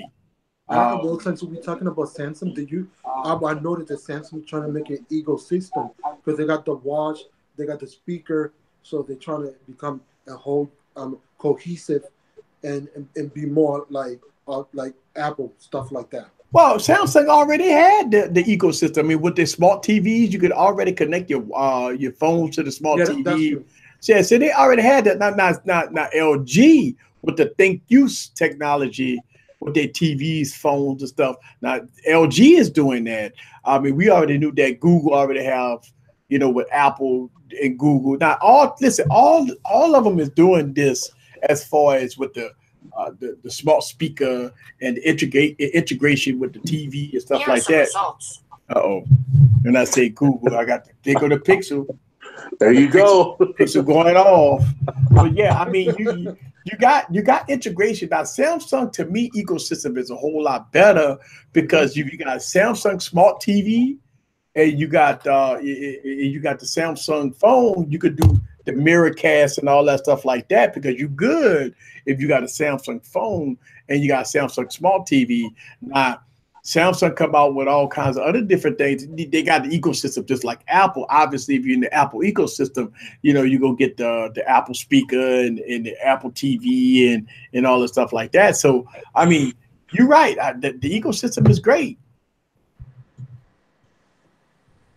Let's see. He assumed that it goes for the Note 8. All right, so $300 where? When it comes down to the Galaxy S9. I've seen the Galaxy S9 cheap. I really did see it cheap. I think Best Buy had a deal for $350. God, it wasn't AT&T. It might have been Sprint was another one. Mm-hmm. There's some deals happening this holiday season. Yeah. They had, I think AT&T, I think Sprint had it $400 off. Verizon had it like $450 off. Yeah, I think it's like $350. But if you go to Amazon and you want to buy the lock S9 Plus, let's see. I'm pulling it up right now. I'm seeing it online for $500 on Amazon.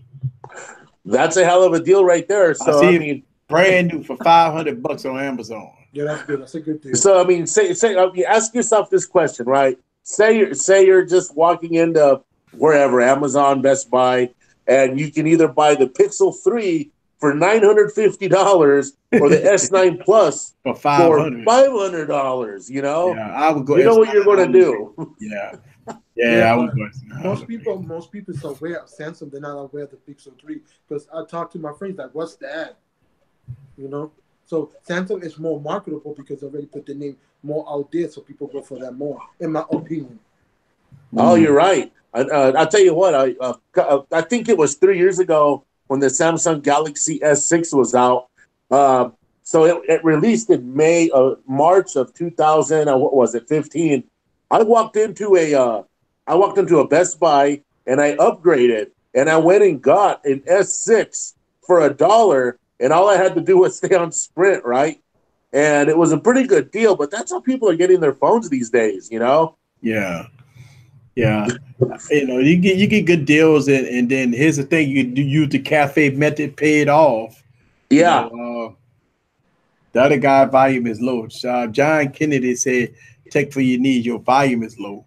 Oh yeah, I'm in my phone, so Okay.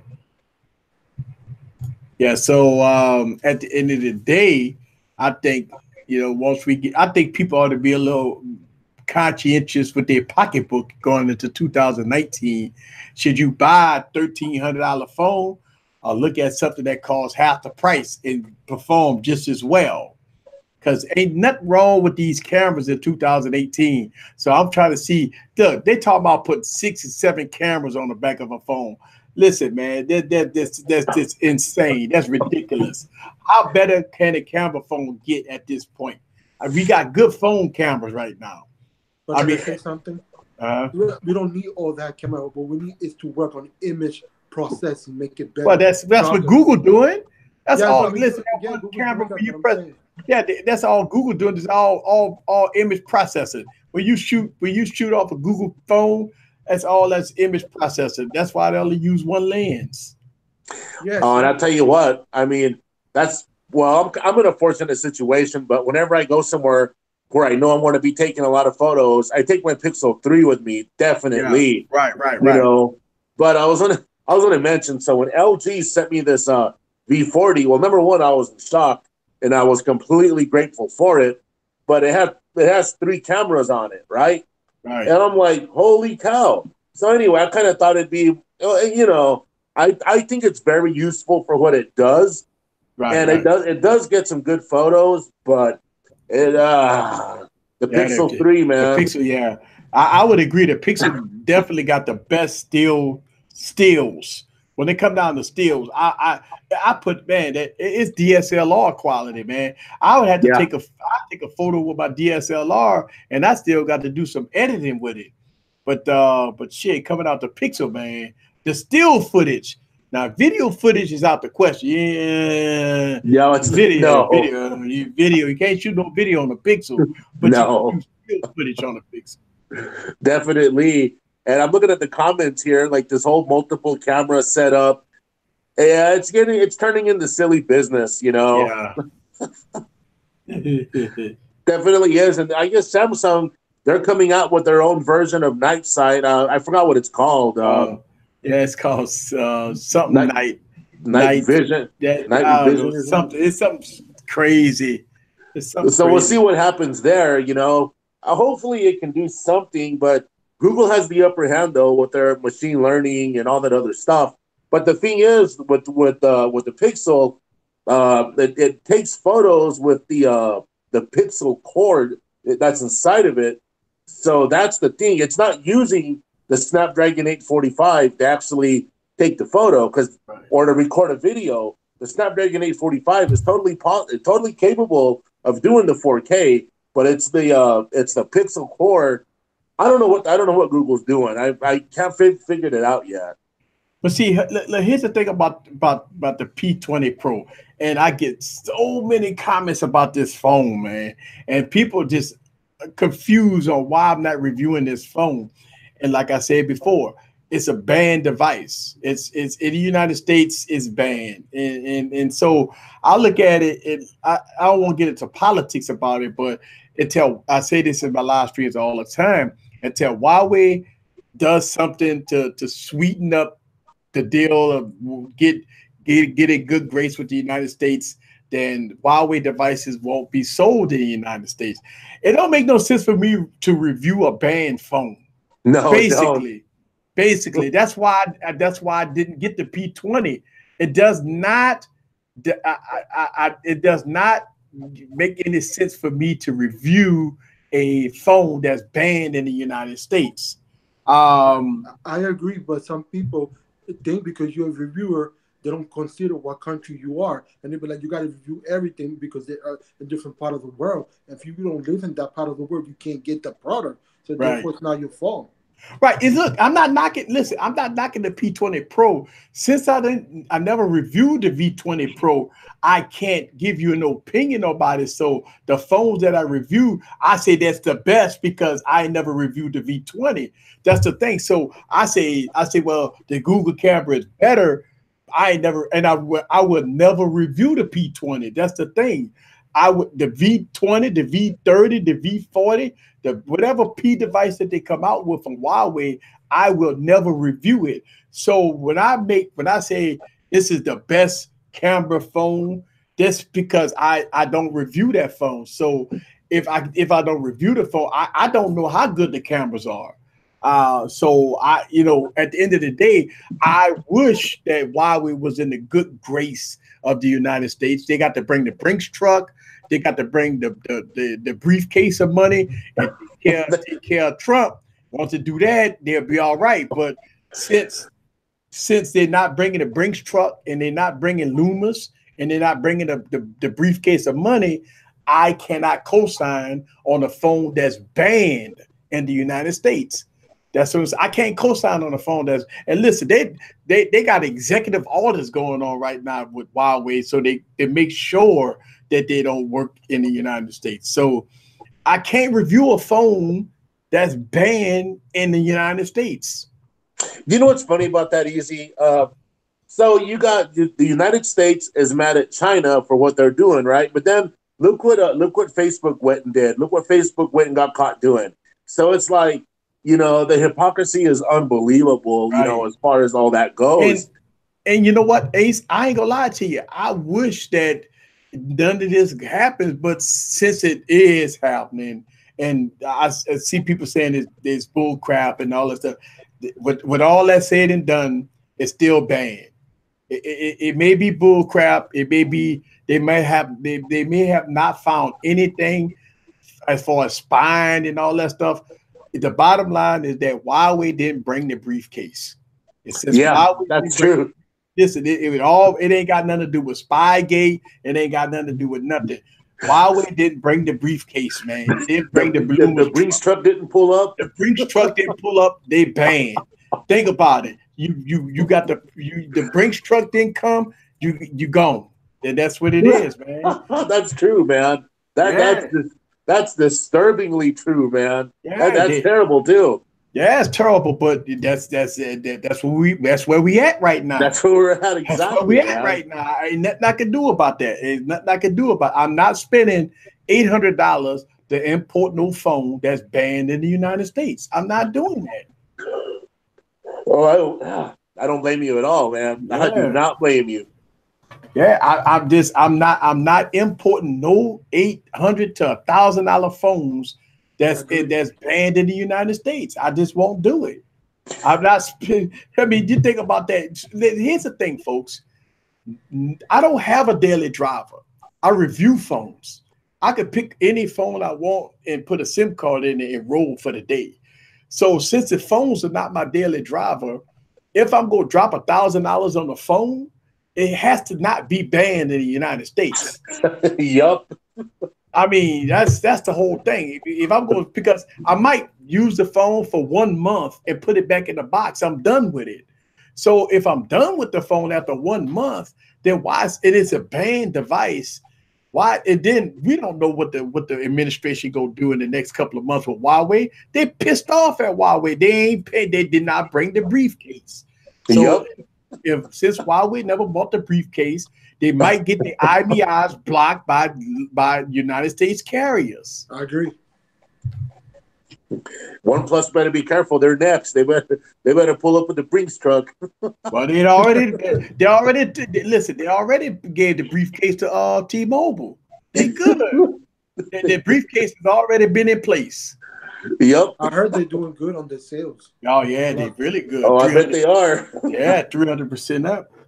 Why isn't it as banned in why isn't it as banned in T-Mobile? Well, not yet. But John Ledger is doing good with that. Promoting the phone and everything. Yeah. Well, yeah. I mean, look. Here's the thing. Huawei don't need the United States, folks. That's the whole thing. They already making very good money internationally. They make great phones. They do very good international. They don't need the United States. That's why they didn't pay. But I'm not reviewing them. That's I'm going into 2019. We already in 2019. I'm not reviewing Huawei phones. I heard they're doing good with they're gonna do the infrastructure for 5G too. Yeah, I mean, look, don't get me wrong. Listen, with all the Huawei phones that's gonna come out in 2019, they gonna be king supreme. I would never know because I'm not getting none of them. So I mean, I'm just gonna keep it moving. Like I'm gonna review phones. I'm gonna call the phone that got the best camera. I'm gonna call it out. I know people gonna say, "Well, what about the P30? What about the P40?" I don't know about them phones. Unless you get it for free. Well, Huawei then they cut communication with me. Oh no, I Yeah, know, but yeah, somebody, yeah. somebody I can was give you. no. Seriously, I was getting phones from Huawei. They were sending me review units, but they cut communicate. I got an email from them saying that they don't supply the United. I mean, it's a undisclosed email, but the email basically says that their working relationship between the United States and them is But kind of. in case if you want to send it your way, why not? Well, yeah, I You mean, never know. yeah, wait, yeah, well, ZTE, you're right. Somebody says ZTE is in the same boat too. That ZTE is in that band stuff. They didn't bring the briefcase neither. So, Yeah, you know what's funny? I use the acronym cease to excess. That shit is funny as shit. but don't get me wrong, man. Look, I am not knocking the quality of the product. I am not knocking that the cameras of the P20 Pro is king supreme. I'm not knocking that. It's hard to put the review of phone that's banned in the United States. So DxO won't put the P20. I seen that DxO won't put the P20 ahead of the Pixel 3 and the Pixel 3 XL. They did, and actually, I made a video about that.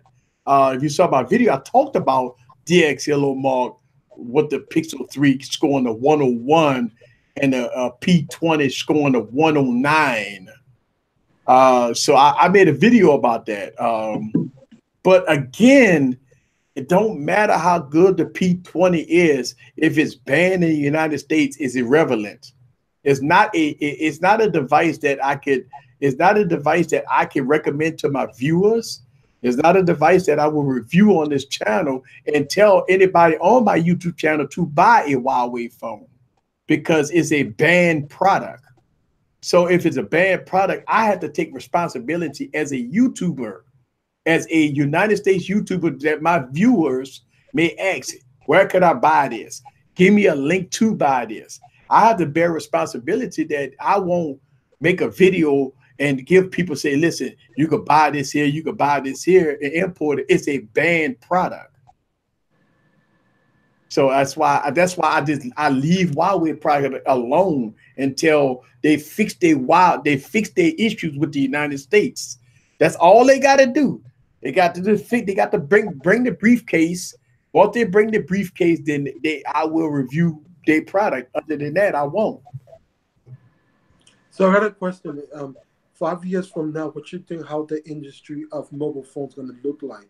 Because I think they're going for more virtual assistant.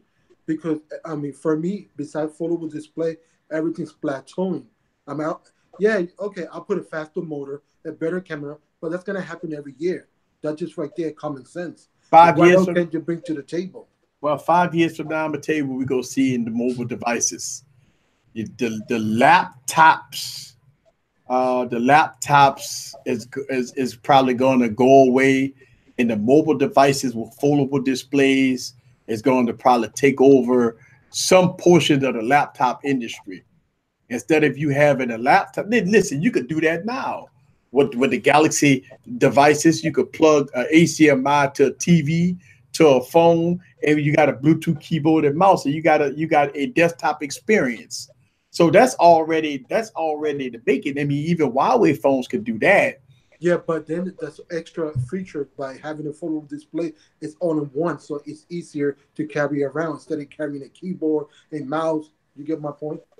Yeah. And that's going to be stationary. Well, here's the thing. A Bluetooth keyboard and mouse is not that hard to carry because I got a foldable keyboard that looked like a little sandwich, and then a mouse. I mean, you could get a small mouse and you good to go. Yeah, that's true. Yeah. Let me see. Huawei and AT&T was going to make that deal. And listen, I was live streaming, man. I don't know if y'all remember this. I was live streaming with the Mate 10, and the guy was on stage about to make the announcement that the partnership between Huawei and AT&T, and all the buku announcements started hitting Twitter that AT&T pulled the deal while the man was on stage. That was the sorriest shit I ever saw before in my life. But I That's knew right. that I ain't never saw nothing like that, man. That was some crazy stuff, man. That to me said that was a whole lot of something going on behind the scenes that made AT&T yank the covers off of Huawei while the man was on stage at the event. That was crazy stuff. Yeah, that's pretty bad. That's pretty bad. Yeah, that was I was live streaming, man. We was reading Twitter and we like, yeah, AT&T just yanked the deal for Huawei. No Huawei phones going on AT&T. I'm like, damn, the man on stage. He on stage. I wonder what you say in that moment, because you driving the conversation. You know, you're talking to the audience. You be like, hearing through the headset, oh, you can't talk about this right now. How you take that conversation? Yeah, it's difficult because you're talking on the stage. He actually interviewed. I think I saw an interview with him right at the event. He interviewed with a publication, and he talked about what happened in the United States in Huawei. You know, so you know, he said that he could assure the people that buy the phones that it's safe and secured, but something going on. But like I say, it all boils down to the briefcase, man. People can say what they want. People can say a lot of things. Bring that briefcase, and Huawei be welcome in the United States. No briefcase.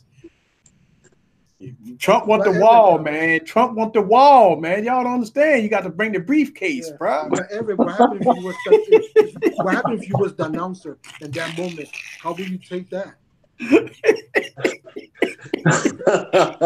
That's the truth, man. That's why the government shut down. I mean, it's going on week 2 now. It's like, oh my God. Hey man, Trump got a GoFundMe, man. He got like $10 million sitting in the GoFundMe right now, man. He want the wall, man. Why would he want to come in the United States? He got to pay for the wall, man. Man, I can only imagine how we must look right now to other countries. We probably look crazy. My God. Hey, look, if like I said, I believe that if China pays their fair share of tariffs, Huawei could possibly get back into the United States. Nah, man. Huawei got to bring the briefcase, man. It ain't got nothing to do with tariffs. What about money? Hey, man. I'll tell you what, man. You know, I mean, as far as building the wall goes, I mean, El Chapo proved that, you know, they know how to build tunnels, man. They already got tunnels in place.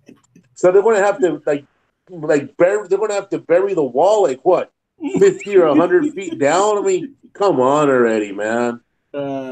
It's silly already. It's like, all right, we're not stop with the wall. Yeah. What y'all think about the Sony X2 Premium?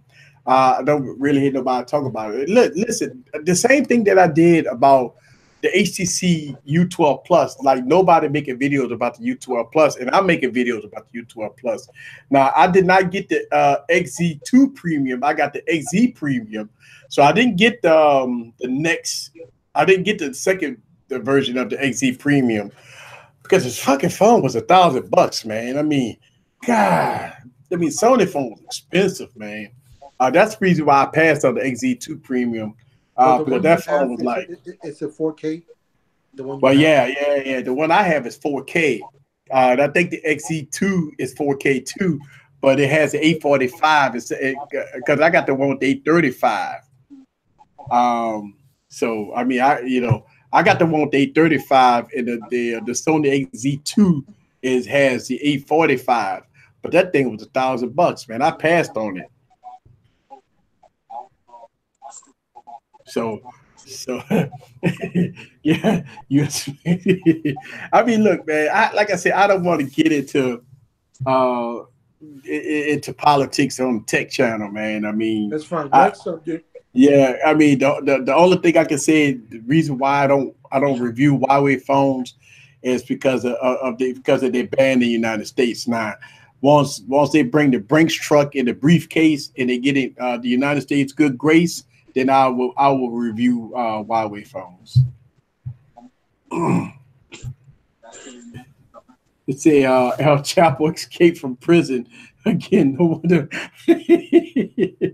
Wait, he escaped from prison? No, no. Hey, I don't know. I don't know about all that. Can Google get a Pixel right this year? No, No, no, they cannot. no. They can't. No, they can't. They can't. They can't. Basically, when you buy a Google Pixel, you're getting an amazing camera on a just a I guess a subpar phone. Yeah, That's what's happening whenever you buy a yeah, Pixel. I mean, yeah, I'll just be straight up with you. It's almost like you're getting like a Motorola phone with yeah, an amazing camera. It's like a Moto G with a great camera. yeah. I agree. And every time I bring it up to people, I mean, I don't know, people go crazy because I mentioned how the Pixel 3 XL, it still has a yellow, to me, it's a yellow display, but then people try telling me, oh, it's not yellow, it's natural. I'm like, what the Yeah, hell does that even mean? I'm getting that too. I was wondering if it was just my display. Yeah, my display is a little more to the yellow, and I got both of them. I got the XL and the I got both of them, and yeah, I am starting to see my device lean towards the yellow because when I put my Galaxy Note 9, if I put my Galaxy Note 9 against the Google Pixel, I'm starting to see that it is a little more to the yellowish, especially on my wallpaper. And I just assumed that it was my wallpaper because this is the Galaxy Note 9 and this is the Google Pixel 3 XL, and it is a little to the yellow. And I don't know. I would have to make a video about it. But I You know am what? I, You I know am what it is? seeing. I'm telling you, it depends how they color correct the Calibrated. phone. Yeah, there you go. That's correct word. Mm. That's what I'm trying to say. Tongue Yeah, twister. I don't know. I mean, like I say, I reviewing both of them, and I mean, the still footage on as far as cameras is absolutely amazing. There's no phone out there. Again, there's no phone that I've reviewed that can beat the Google Pixel and still footage as far as me reviewing.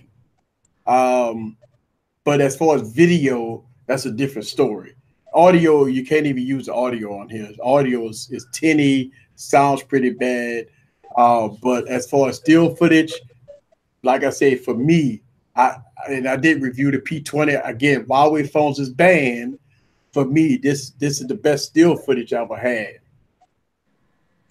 Oh, definitely, definitely. But I just think it's funny because I went on different forums. I went everywhere and I discussed this. I made a video about it, and like a lot. And I just find it funny because, like, we get used to looking at our Samsung displays or like an Yeah, LG V40 display, and it's white. It's pure right. white. So and then like you get these. I don't want to say it like that, but you get these people who they're in love with their device, right? And they get pissed off, they'll tell you, oh man, you just don't know what you're looking at. It's color accurate, it's natural colors. It's like, no.